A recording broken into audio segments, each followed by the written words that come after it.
Le capitaine Ibrahim Traoré se tient seul dans son bureau austère, les mains tremblantes, sous le poids d'une révélation qui pourrait tout changer. Un dossier qu'il peine à ouvrir contient un secret accablant. Son plus fidèle soldat, Moussa Diallo, a été pris en flagrant délit de trahison. Un espion parmi ses hommes, celui qu'il considérait comme un frère d'armes, celui qu'il a toujours soutenu dans les moments les plus difficiles. Ibrahim sait qu'il est à un tournant, frapper fort pour préserver l'unité ou opter pour une voie plus incertaine mais humaine qui pourrait tout redéfinir. L'avenir du Burkina Faso et peut-être de son armée repose sur cette décision cruciale. Mais que faire lorsqu'un homme de confiance devient l'incarnation de la trahison ? La situation est critique et le capitaine Ibrahim Traoré est face à un dilemme moral insurmontable. Le nom de Moussa Diallo résonne dans ses oreilles comme une épée de Damoclès. L'homme qu'il a formé, celui à qui il a confié sa propre vie, celui qui a risqué la sienne à plusieurs reprises pour sauver des camarades, est désormais l'incarnation même de la trahison. Mais l'histoire ne se résume pas à une simple question de loyauté ou de vengeance. Le cœur du problème est bien plus vaste. La stabilité de l'unité, la confiance des soldats et la cohésion du groupe sont en jeu. Ibrahim sait que l'armée n'acceptera aucune faiblesse et que l'exécution d'un traître serait la seule solution logique aux yeux de la hiérarchie.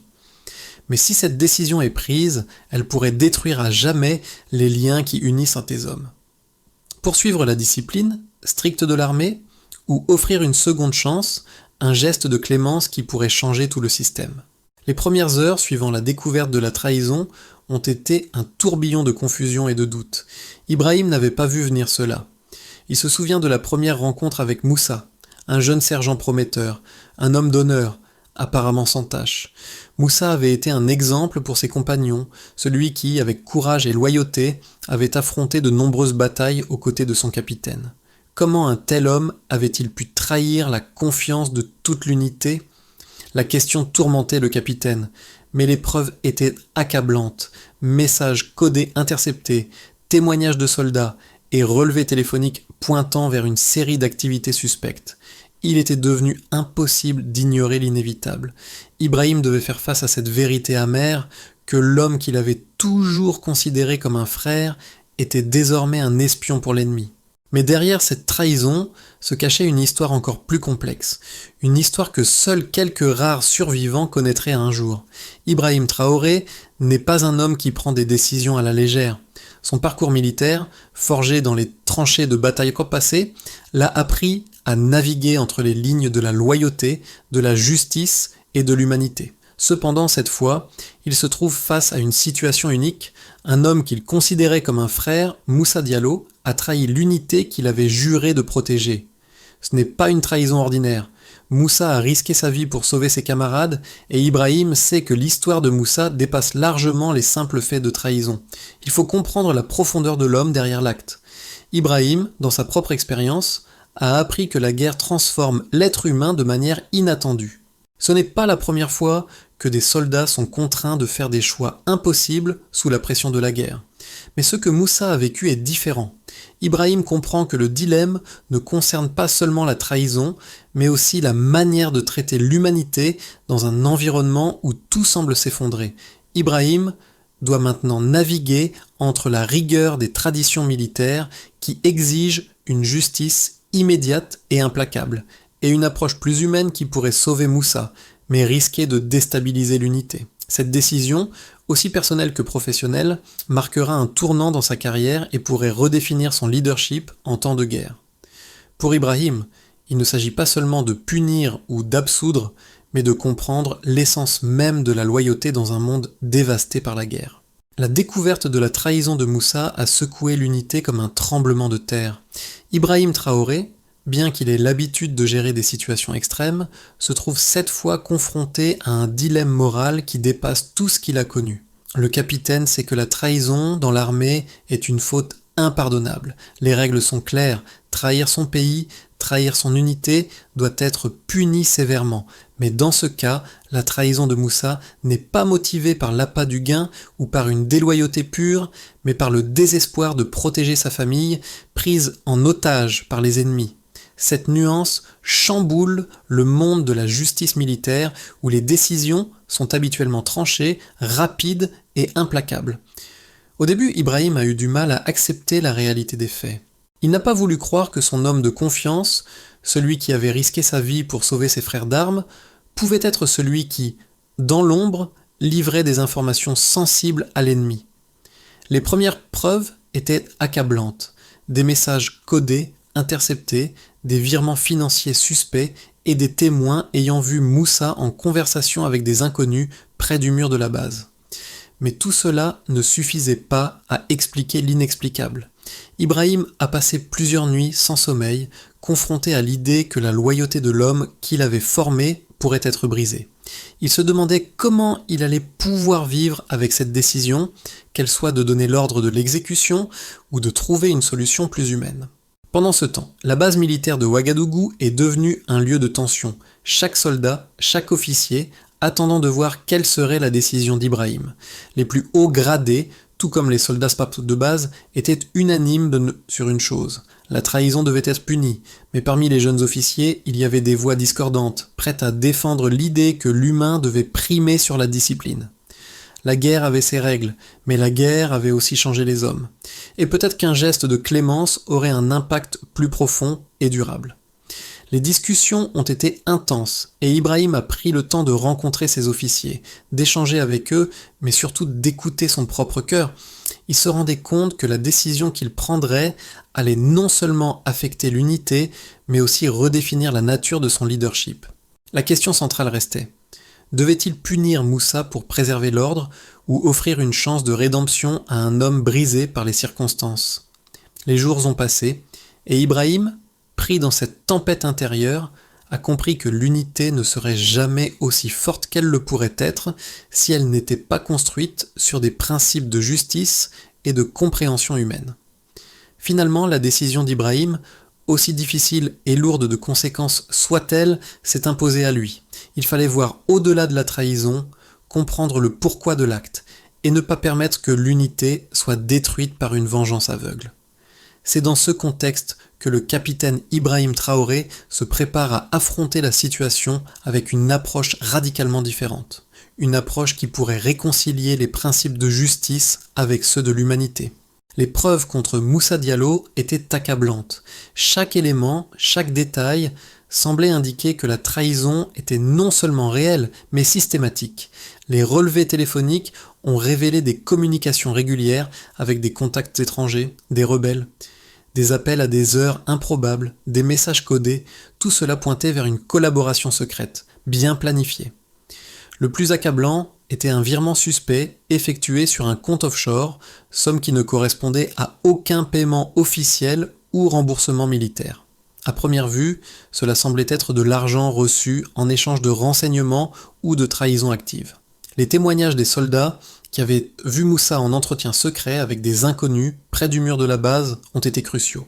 Ces rencontres, qui au départ semblaient anodines, ont pris un tour inquiétant lorsqu'ils ont été reliés aux événements de la trahison. Moussa, dans son rôle de sergent, avait une position stratégique qui lui permettait d'avoir accès à des informations sensibles, des détails concernant les opérations militaires et même des informations sur les mouvements des troupes. Ces allées et venues, apparemment innocentes, prenaient un sens tout à fait différent à la lumière des nouvelles informations. Mais ce qui a choqué Ibrahim le plus n'était pas seulement les preuves tangibles, mais la correspondance qui a été interceptée. Des messages codés entre Moussa et un commandant rebelle révélaient des détails sur les plans de défense de l'armée, des points névralgiques de la base et des informations sur les faiblesses de la structure militaire. Ces informations, si elles étaient utilisées par l'ennemi, auraient pu causer des pertes humaines importantes et compromettre la sécurité de toute l'unité. Ibrahim savait que la trahison de Moussa allait bien au-delà de simples erreurs ou de manquements. Il avait livré son propre camp. Malgré l'abondance de preuves, Ibrahim avait du mal à accepter que celui qu'il avait vu comme un frère, celui qui avait risqué sa vie dans des missions dangereuses pour sauver des camarades, ait pu trahir de cette manière. La douleur de cette réalité s'incrustait dans l'esprit du capitaine. Il se souvenait des longues nuits passées avec Moussa, des moments de camaraderie, de discussions sur l'avenir du Burkina Faso, des rêves partagés d'un pays stable et libre. Le Moussa qu'il connaissait semblait inconciliable avec le traître que les preuves révélaient. Mais les faits étaient là. Les preuves étaient indiscutables. Moussa avait agi délibérément, en pleine connaissance de la gravité de ses actes. Mais l'histoire de Moussa, ce qu'il avait vécu en dehors de la base, ce qu'il avait sacrifié, tout cela restait à découvrir. Ibrahim savait qu'il ne pouvait pas simplement juger l'acte, mais qu'il devait aussi comprendre les raisons qui avaient poussé Moussa à agir ainsi. Le dilemme moral s'intensifiait. Il se demandait s'il pouvait encore accorder de l'humanité à une situation aussi dévastatrice. C'était une guerre qui ne laissait aucune place à la faiblesse, mais où l'humanité semblait plus cruciale que jamais. Le verdict était inévitable, mais la manière dont Ibrahim allait gérer ce cas allait décider non seulement de l'avenir de Moussa, mais aussi de la direction que prendrait l'armée. Le dilemme auquel Ibrahim Traoré est confronté dépasse la simple question de la loyauté. Deux visions opposées se dessinent autour de lui, chacune porteur d'une logique implacable. D'un côté, les partisans d'une justice rapide, sans ambiguïté, estiment que la trahison de Moussa doit être punie sans délai. L'histoire militaire regorge d'exemples où la trahison a conduit à la chute d'armées entières, où un seul espion a suffi à faire basculer l'équilibre des forces. Selon eux, la rigueur est la seule manière de maintenir l'ordre et la discipline dans une armée en guerre. Le message doit être clair, aucun manquement à la loyauté ne doit être toléré, même si cela implique une sanction sévère. L'influence de cette école de pensée est forte, car elle fait écho à une tradition militaire où l'exemple doit être donné par la punition. En suivant cette voie, Ibrahim enverrait un signal fort à ses troupes de Veïno. La trahison est une ligne rouge à ne jamais franchir. De l'autre côté, certains officiers et soldats, plus jeunes, ainsi que des voix plus humaines au sein de l'unité, soutiennent une approche différente. Pour eux, Ibrahim devrait considérer le contexte de la trahison, comprendre les raisons qui ont poussé Moussa à agir ainsi. Moussa n'a pas trahi par appât du gain ou par idéologie, mais sous la menace de la mort de sa sœur, victime de l'ennemi. Dans ce cadre, la question n'est pas simplement de punir une trahison, mais de comprendre le fardeau humain qui a conduit Moussa à commettre cet acte. Ce groupe considère que la véritable force d'un leader ne réside pas seulement dans sa capacité à appliquer la discipline, mais aussi dans sa capacité à faire preuve de compassion, même en temps de guerre. Ils estiment que, dans ce cas précis, la clémence pourrait renforcer la cohésion de l'unité, montrer aux soldats qu'ils peuvent que compter sur leur capitaine pour comprendre leurs dilemmes moraux, même dans les moments les plus sombres. Les deux arguments ont leur poids. D'un côté, la discipline et l'ordre sont indispensables dans une armée en temps de guerre. De l'autre, l'humanité et la compréhension des pressions humaines peuvent être la clé pour maintenir la loyauté à long terme et pour éviter que la peur et la répression ne minent le moral de l'unité. Ibrahim, en tant que leader, se trouve à un carrefour et la décision qu'il prendra ne sera pas seulement une question de justice, mais aussi de leadership. Peut-il réussir à naviguer entre ces deux visions opposées sans sacrifier l'unité de son armée ? La direction qu'il choisira pourrait marquer un tournant non seulement dans la guerre actuelle, mais aussi dans sa façon de diriger ses hommes. Le tournant décisif dans cette histoire survient lors du face-à-face entre Ibrahim Traoré et Moussa Diallo. Alors que la décision d'Ibrahim semble imminente, une vérité jusque-là cachée surgit de l'ombre. Moussa, dans un moment de vulnérabilité totale, confie à Ibrahim les raisons qui ont poussé à ses actes. Ce qu'Ibrahim découvre n'est pas la trahison pure qu'il imaginait, mais l'histoire d'un homme déchiré par la peur, l'amour et le désespoir. Moussa explique comment, sous la menace de mort, il a été contraint de livrer des informations aux rebelles pour sauver sa sœur, prise en otage. Les échanges secrets, les virements d'argent et les rencontres dans l'ombre n'étaient pas motivés par la cupidité ou la trahison volontaire, mais par une terreur absolue. Moussa n'avait d'autre choix que de céder aux pressions des ravisseurs. Cette révélation bouleverse tout le jugement d'Ibrahim. Ce n'est plus un traître impitoyable qu'il doit juger, mais un homme brisé par la guerre et la manipulation psychologique. Ibrahim se rend compte que cette situation dépasse la simple logique de la trahison militaire.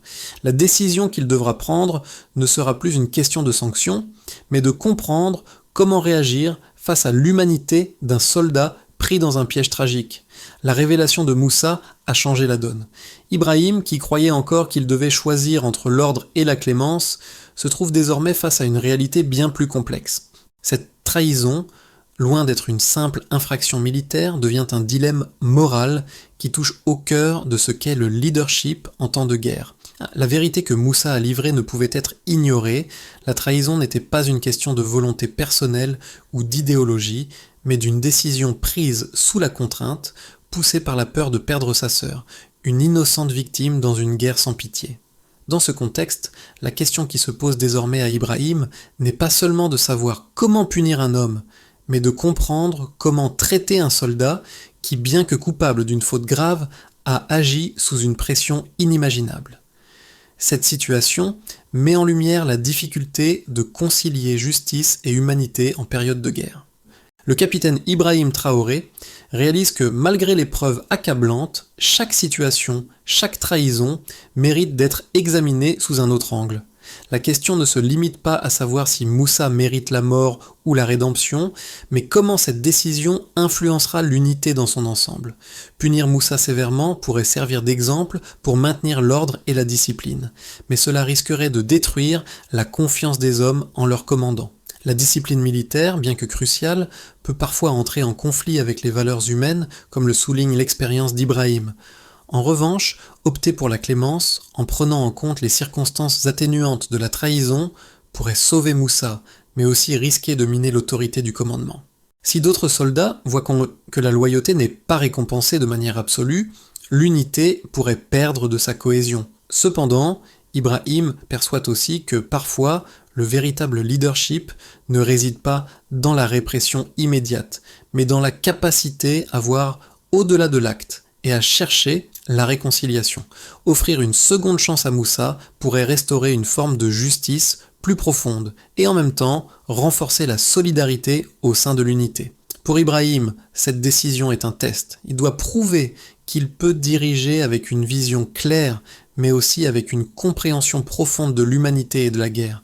Le poids de cette décision ne pèse pas seulement sur lui, mais aussi sur l'avenir de son unité et de la guerre elle-même. Ibrahim comprend que son choix pourrait changer à jamais la manière dont les soldats perçoivent leur leader et leur mission. Les mois suivant la décision d'Ibrahim Traoré s'annoncent décisifs, et 3 scénarios peuvent donc se dessiner en fonction de la décision qu'il prendra. Chacun d'eux comporte ses propres enjeux, ses risques et ses chances de succès. Dans un premier scénario, le plus optimiste, Ibrahim choisit la clémence et permet à Moussa de se racheter. Moussa, ayant accepté la faute qu'il a commise et ayant montré des signes de repentance sincère, pourrait se réintégrer dans l'unité avec une nouvelle perspective, plus mature et disciplinée. Cette réinsertion pourrait offrir une preuve tangible de la rédemption et de la résilience humaine, renforçant ainsi la cohésion et la solidarité au sein du groupe. L'unité, en voyant que le capitaine Ibrahim est prêt à faire preuve de clémence, pourrait développer un respect encore plus profond pour lui. Cela renforcerait la loyauté des hommes envers leur leader et leur cause, car ils percevraient leur capitaine comme un homme juste, capable de juger sans précipitation, mais avec une vision à long terme pour l'avenir de leur pays. Dans cette situation, l'unité pourrait se renforcer, la confiance en Ibrahim croître et la guerre prendre un tournant favorable pour les forces armées du Burkina Faso. Dans un second scénario, plus réaliste, Ibrahim choisit d'appliquer une certaine forme de discipline sans punir Moussa par la mort. En donnant une chance à Moussa, mais en l'isolant temporairement et en le surveillant de près, Ibrahim pourrait apaiser une partie de l'unité tout en maintenant une certaine forme de justice. Toutefois, cette décision pourrait semer la discorde parmi les soldats. Certains pourraient voir la clémence d'Ibrahim comme un signe de faiblesse, alors que d'autres la percevraient comme une opportunité de réconciliation. Cette division pourrait créer des tensions au sein du groupe, particulièrement parmi ceux qui considèrent la trahison comme impardonnable. La discipline militaire pourrait être affaiblie, mais une forme de respect naîtrait aussi pour la manière dont Ibrahim gère la situation, prouvant que la guerre n'est pas qu'une question de force brute, mais aussi d'intelligence et d'humanité. Et puis, dans un troisième scénario, le plus pessimiste, la décision d'Ibrahim, quelle qu'elle soit, ne serait pas bien reçue par l'ensemble de l'unité. Si la clémence envers Moussa est perçue comme une faiblesse, elle pourrait être exploitée par d'autres soldats qui en concluraient qu'ils peuvent également trahir sans risquer des conséquences graves. Cela pourrait entraîner une érosion de la discipline, voire un effondrement de la confiance entre les hommes et leurs leaders. Dans ce scénario, l'unité pourrait être plus vulnérable aux attaques extérieures, et Ibrahim pourrait perdre le soutien de certains de ses hommes. Les troupes pourraient douter de sa capacité à diriger et à maintenir l'ordre, mettant ainsi en péril les efforts du Burkina Faso dans la guerre. Cette situation pourrait avoir des répercussions désastreuses sur le moral des soldats et leur efficacité sur le terrain. Ibrahim doit donc peser chacune de ces options. Il doit décider s'il préfère préserver la stabilité immédiate par des décisions strictes ou s'il choisit de risquer l'avenir à long terme en prenant des décisions plus humaines qui pourraient renforcer la cohésion mais aussi fragiliser la discipline militaire. La décision qu'Ibrahim Traoré devra prendre ne concerne pas seulement son unité, mais aussi l'âme de son leadership et la perception de ce que signifie être un leader en temps de guerre. Chaque soldat sous son commandement, chaque citoyen du Burkina Faso attend de lui une réponse qui dépasse la simple application des règles militaires. Ibrahim représente une figure centrale, un symbole du juste milieu entre la rigueur militaire et la compassion humaine. Mais au-delà de la guerre et des batailles, la question qui se pose est plus universelle. Comment diriger dans des moments où l'humanité se heurte à la dureté des réalités de la guerre ? Les soldats, qui ont été témoins des sacrifices d'Ibrahim et de ses moments de doute, se trouvent désormais face à un dilemme personnel. S'ils voient leur capitaine choisir la rédemption plutôt que la punition, cela pourrait redéfinir leur perception de la loyauté et de la discipline. Est-ce que la véritable loyauté réside dans le respect des ordres, ou est-ce dans la confiance qu'un leader inspire en sa capacité à comprendre la complexité humaine, même dans les moments de trahison ? En d'autres termes, Ibrahim n'est pas seulement en train de sauver Moussa, il est en train de redéfinir ce que signifie être un véritable leader, capable de mener une armée tout en restant humain. Le peuple du Burkina Faso, qui suit attentivement les événements, verra peut-être en Ibrahim non pas simplement un militaire, mais un symbole d'une nouvelle forme de leadership, plus nuancée, plus juste. Pour beaucoup, la guerre ne se gagne pas seulement sur le champ de bataille, mais dans la manière dont un leader traite ses hommes et la manière dont il les guide dans les moments les plus sombres. La question devient alors, pouvons-nous accepter que la guerre nous force à faire des choix aussi cruels ? Ou existe-t-il une voie, même dans le chaos, où la justice et la rédemption prévalent ? Quelle que soit la décision d'Ibrahim, sa mise en œuvre nécessitera une approche soigneusement structurée pour garantir qu'elle soit acceptée et respectée par l'unité. Si Ibrahim choisit de pardonner à Moussa, la réintégration de ce dernier ne peut pas se faire sans certaines conditions strictes. Pour commencer, Moussa devra prouver son engagement envers l'unité et sa loyauté retrouvée par des actions concrètes. Il devra participer à des programmes de réhabilitation, passer par des entretiens réguliers avec des psychologues militaires et s'engager à suivre un code de conduite rigoureux qui le rendra vulnérable à toute forme de surveillance. Un tel processus de réintégration exige une volonté collective de la part de l'unité, mais aussi une série de mécanismes de contrôle pour éviter que d'autres cas similaires ne surviennent. Ensuite, Ibrahim devra organiser des sessions de communication ouvertes et transparentes avec ses officiers et ses hommes, expliquant les raisons derrière sa décision de pardonner Moussa. Ces discussions devraient permettre de traiter les sentiments de trahison, de colère et de confusion qui pourraient émerger parmi les soldats. Il est essentiel que les membres de l'unité comprennent non seulement les raisons de la clémence, mais aussi l'importance de maintenir une cohésion forte dans l'armée malgré les erreurs passées. Et pour finir, un soutien psychologique et une formation morale seront cruciaux pour que l'unité puisse digérer ce changement. En introduisant des ateliers de résolution de conflits et des séances de réflexion sur l'éthique militaire, Ibrahim pourrait démontrer à ses hommes que le respect de la discipline militaire ne doit pas exclure les valeurs humaines fondamentales. Cette approche pourrait contribuer à créer une armée plus résiliente, capable de s'adapter et de s'unir face à des défis qui dépassent les simples instructions de guerre. En choisissant cette voie, Ibrahim ne fait pas seulement une faveur à Moussa, mais il forge une nouvelle voie pour l'armée du Burkina Faso, une voie où la rigueur et la rédemption coexistent, et où l'unité est préservée par la confiance mutuelle et le respect. Quelques mois après la décision d'Ibrahim Traoré, l'unité se retrouve changée, transformée par la sagesse et la clémence du capitaine. Là où certains avaient anticipé une perte de cohésion, ils trouvent une solidarité nouvelle. Moussa, loin d'être rejeté, a prouvé par ses actions et son engagement qu'il méritait une seconde chance. Ce n'est pas un simple soldat réintégré, mais un homme qui, brisé par la guerre, a su se relever, se réaffirmer et devenir un modèle de rédemption pour ses camarades. Sa loyauté retrouvée inspire un respect qui va au-delà des ordres militaires. Elle devient une leçon vivante pour l'ensemble de l'unité.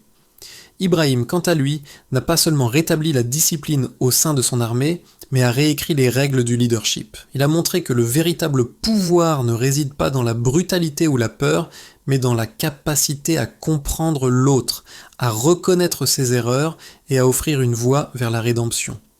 Les soldats regardent leur capitaine avec de nouveaux yeux.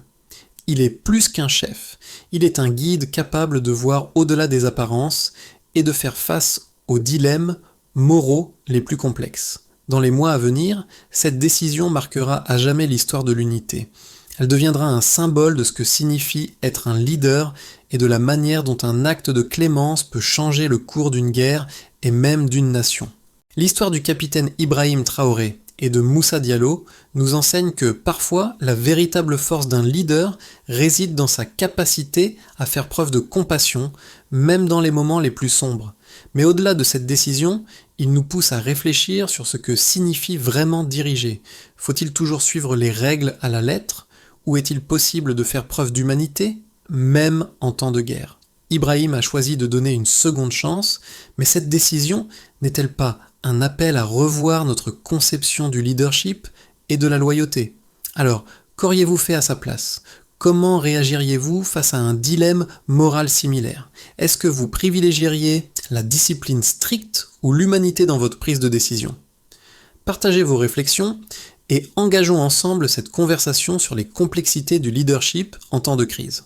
À travers cette histoire, nous pouvons tous apprendre ce que signifie être un leader, non seulement en guerre, mais aussi dans nos vies quotidiennes.